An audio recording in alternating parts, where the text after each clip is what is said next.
from her, you bitch! What is action emotion? It can be very easy to underestimate the narrative role of action in movies. After all, a lot of recent action films, and even older ones, treat action scenes as show-stopping spectacle. To be clear, there is nothing wrong with that in and of itself. There are many ways of making movies, and one approach is not intrinsically better than another. But sometimes, action films manage to convey a considerable emotional charge in their kinetics alone. When that happens, the action stops being show-stopping to become an integral part of the film's storytelling. That's what this channel will try to partly focus on. The cinematic devices that allow filmmakers to make the action feel organic, to make it a fertile ground for character development and the progression of the story, as well as an opportunity to suck the viewer deeper into the film's world and to bring their emotional involvement to new heights. Here, we will try to focus on why some things work formally speaking by breaking them down to their smallest components. Examples of both approaches can be found in every era of filmmaking since the 1920s. The masters of silent action films like Buster Keaton and Harry Lloyd, or even less well-known actors like Monty Banks, succeeded in fashioning their stunt-heavy set pieces around their characters' personalities. For example, Buster Keaton's sense of unexpected timing and misdirection made sense when most of his characters were embroiled in misadventures they had no business being part of in the first place. But most importantly, action emotion is based on the idea that by articulating kinetic events in a certain way, filmmakers can create emotions just from the sheer power of their images, by making the viewer part of the process. It may sound strange, but the audience's involvement can play a crucial role in how impactful a scene is. That doesn't necessarily mean this involvement is based on how much we care for the characters. Of course, good writing is essential, but good writing with bland editing can only get us so far, whereas brilliant action direction can, in itself, tell a compact story in full and stimulate the viewer intellectually as well as emotionally.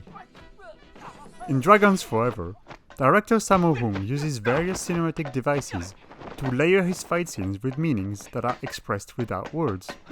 The receptive audience finds visual stimuli in many unexpected places.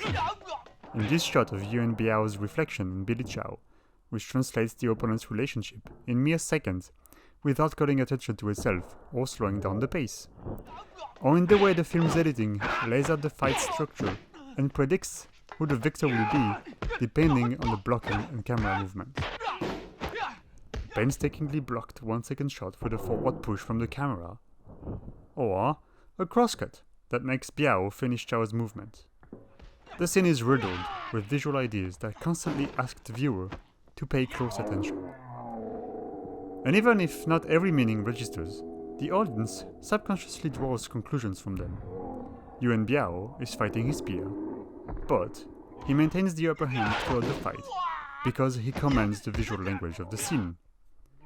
Action emotion is all about asking the viewers to partake in interpreting the meaning of each shot without taking them out of the viewing experience. It's a kind of active film watching that can only be achieved by finding the right balance between awe-inspiring spectacle and cognitive stimulation. Remember the fight between Indiana Jones and a Nazi mechanic in Raiders of the Lost Ark?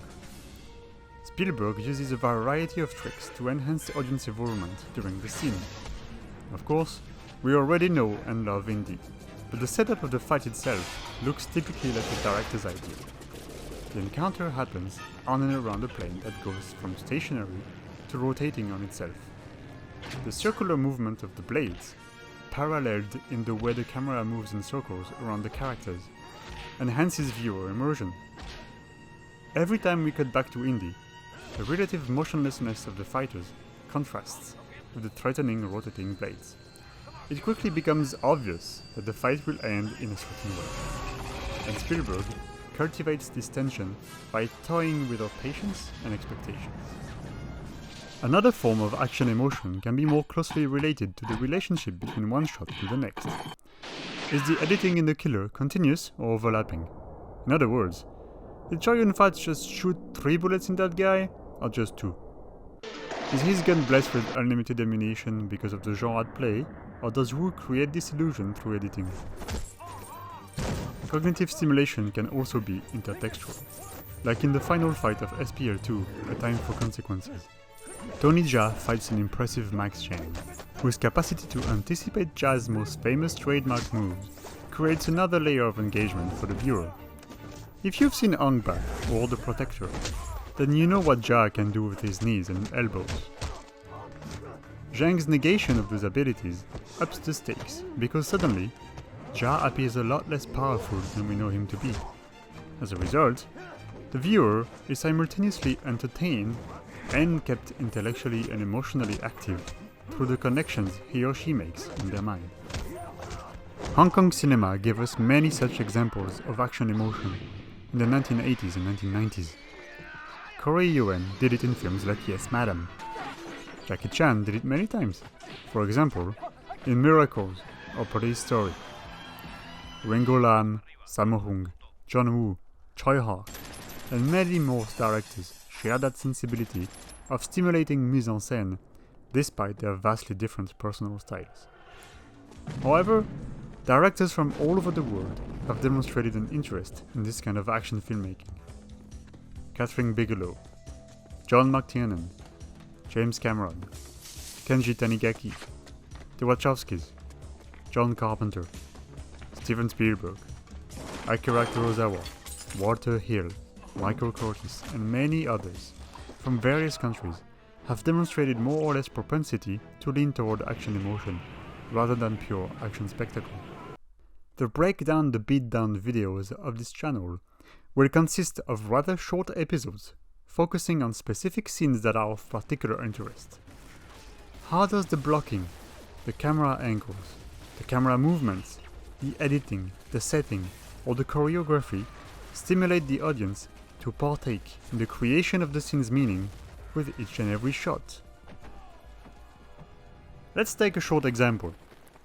Gordon Chan's Fist of Legend, released in 1994, is generally considered a touchstone of martial arts cinema, and for good reasons. The film has been reviewed many times over the years, so let's just dive right in the scene breakdown.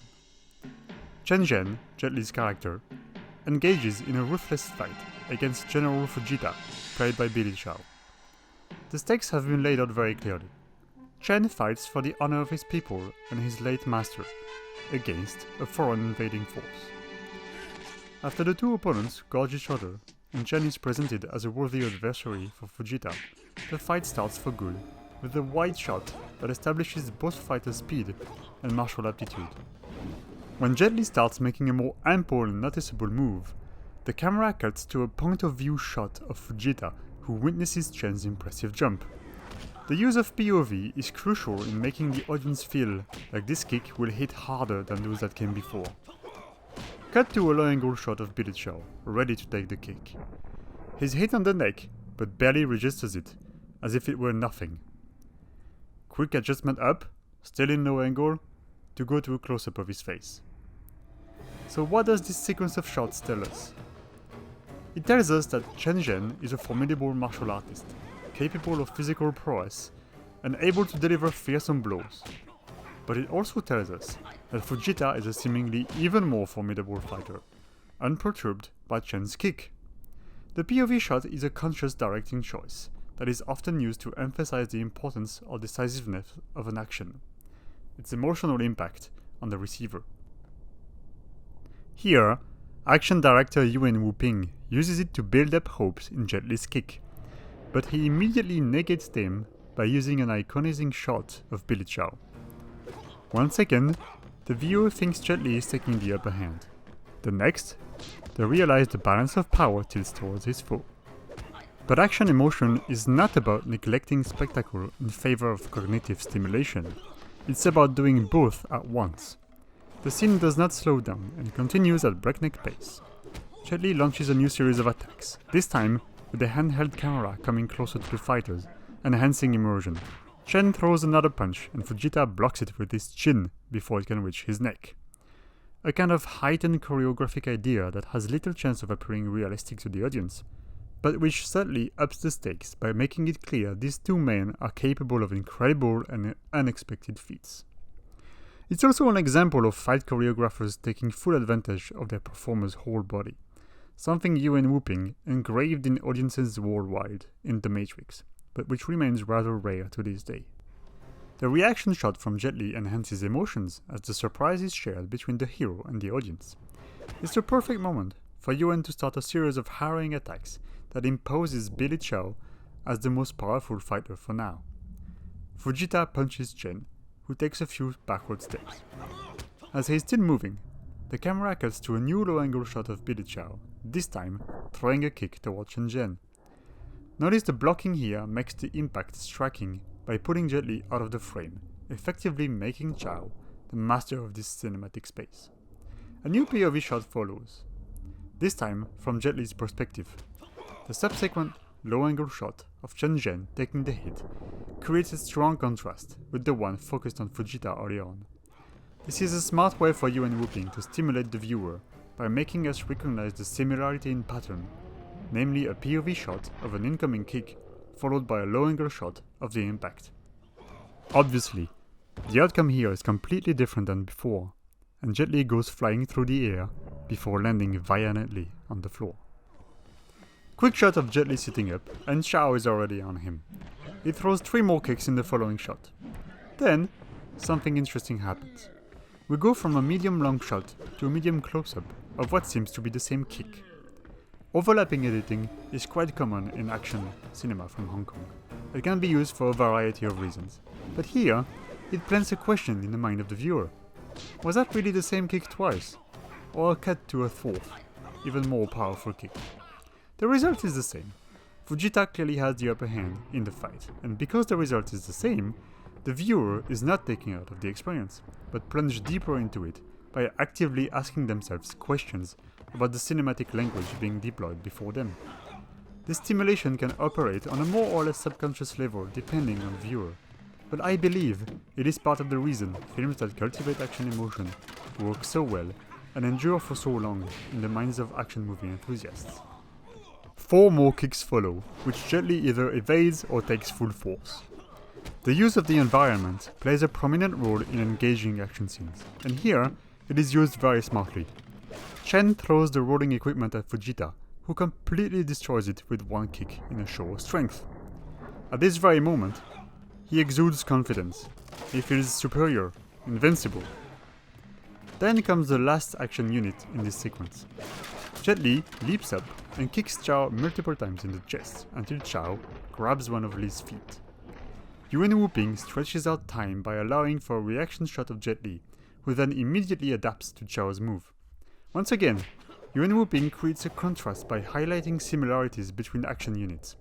When Chow blocked Li's fist with his chin earlier on, the move so completely shocked Chen Zhen that he was unable to see the next strike coming. This time, a similar reaction shot leads not to Jet Li getting punched again, but to him changing his strategy by following the flow of the action. If down is no longer an option, then his feet must go up, so up they go. Cut to a wide shot showcasing Li's backward somersault, with an insert of his foot, hitting Chow in the chin added in the middle to keep the action crystal clear. And ending your action sequence on a money shot is never a bad idea. So what story does this short clip tell, and how does it do it? Well, even if you were to start the film at the beginning of this fight, you'd be able to understand everything that is happening on screen. It tells the story of a power struggle between 2 astonishing fighters. One, the one in the military uniform, dominates most of the fight, but shows one weakness: overconfidence. That is the weakness his opponent will exploit. By showing a stronger sense of adaptability, Chen Zhen reminds the audience that nothing in this fight has been decided yet. Each unit of action tells a compact story of its own, a new step in their ever-evolving power struggle. And finally, emotional and cognitive engagement are stimulated through cinematic language itself. Contrasting visual phrases, overlapping editing, blocking, and the level of control each performer has on a diegetic space around him. This is what the Break Down the Beatdown videos will be about, to try to understand why good action scenes work as well as they do from a purely formal standpoint, by breaking them down to their smallest units, going shot by shot, and when necessary, frame by frame. I hope you will enjoy the journey.